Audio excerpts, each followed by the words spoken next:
안녕하세요. 복지를 더 쉽게 더복지입니다. 새 학기가 시작되었는데요. 교육급여와 초중고 교육비 신청 기간이 돌아왔습니다. 그런데 교육급여는 뭐고 초중고 교육비는 뭘까요? 교육비 잘 신청하는 꿀팁 궁금하시다면 영상 끝까지 시청해주세요. 그럼 시작할게요. 먼저 교육급여는 뭘까요? 교육급여는 기초생활보장제도 중 하나입니다. 그럼 교육급여 선정되면 어떤 혜택을 받을 수 있을까요? 연 1회 교육활동 지원비가 바우처로 지원됩니다. 고등학생이라면 입학금, 수업료, 교과서 대금도 지원됩니다. 또한 교육급여에 선정되시면 요금 감면, 정부 양곡, 문화놀이카드, 스포츠 바우처 등 기초생활수급자에게 지원되는 다양한 복지 혜택도 지원받을 수 있습니다. 그럼 초중고 교육비는 뭘까요? 초중고 교육비는 시도교육청 재량사업인데요. 그래서 시도교육청별로 선정 기준이 모두 다릅니다. 그럼 초중고 교육비 선정되면 어떤 혜택을 받을 수 있을까요?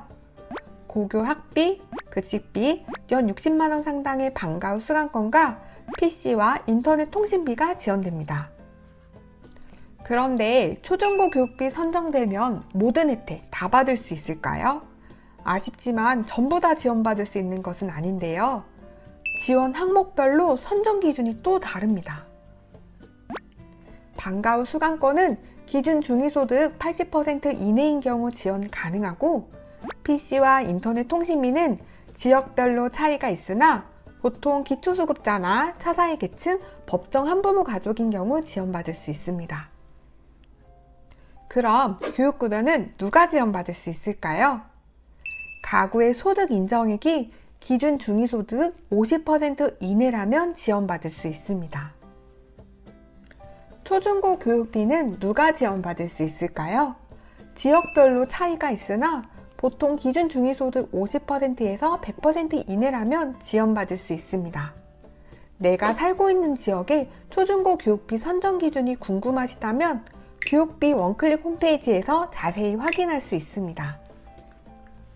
그런데 초중고 교육비보다 교육급여 선정이 더 어려운 이유는 뭘까요? 교육급여와 초중고 교육비 소득 인정액을 계산하는 방법이 다르기 때문인데요. 교육급여는 기초생활보장제도로 선정 기준이 더 까다롭습니다. 초중고 교육비는 선정돼도 교육급여 지원을 못 받는 가장 큰 이유는 바로 자동차 때문인데요. 운행하는 자동차가 있다면 교육급여 지원받기가 솔직히 많이 어렵습니다. 왜냐하면 자동차는 재산으로 반영되지 않고 전액 소득으로 반영하는데요. 예를 들어 차량가액이 1,000만원이라면 월소득이 1,000만원으로 반영됩니다. 하지만 모든 자동차가 소득으로 반영되는 것은 아닌데요. 장애인용, 생업용 자동차, 일부 자동차는 면제되거나 재산 적용이 가능합니다. 어떤 자동차가 해당될까요? 2000cc 미만이면서 10년 이상 된 차량이거나 차량가액 500만원 미만인 자동차는 일반 재산 적용이 가능합니다. 가구원이 6인 이상이거나 다자녀 가구라면 2500cc 미만이면서 10년 이상 된 차량이거나 차량가액 500만원 미만인 자동차는 일반 재산 적용이 가능합니다. 교육급여와 초중고 교육비 지원이 가능한지 확인하고 싶다면 복지로 모의계산 메뉴에서 확인해 볼 수 있습니다. 다음으로 교육급여 잘 신청하는 방법 소개해 드릴게요. 교육급여와 같이 신청하면 좋은 제도 두 가지가 있습니다. 바로 주거급여와 차상위 본인부담 경감입니다. 주거급여는 집수리와 전 월세 비용을 지원해주는 제도인데요.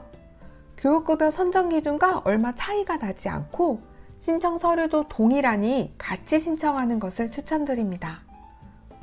다음은 차상위 본인부담 경감인데요. 차상위 경감은 질병이 있으면서 차상위 기준에 해당될 때 의료비를 감면해주는 제도입니다.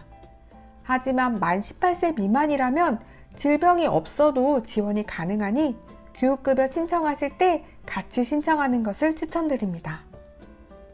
그런데 초중고 교육비 선정 기준을 초과해서 신청을 포기하는 경우도 많으실 텐데요.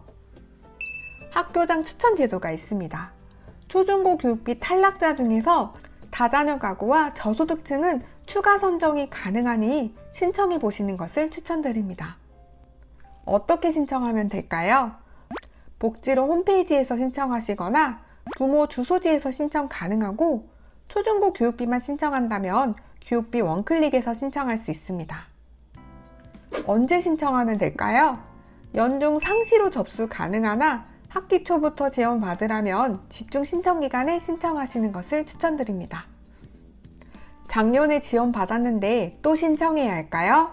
학년이 바뀌어도 상급 학교로 진학해도 자동으로 재조사가 진행되니 신청하지 않으셔도 됩니다. 하지만 초중고 교육비는 누락되는 경우가 종종 있으니 교육비 원클릭 홈페이지나 주민센터에서 확인해 보시는 것을 추천드립니다. 신청 결과는 언제 확인할 수 있을까요? 교육급여는 빠르면 한 달, 보통 3개월 정도 소요됩니다.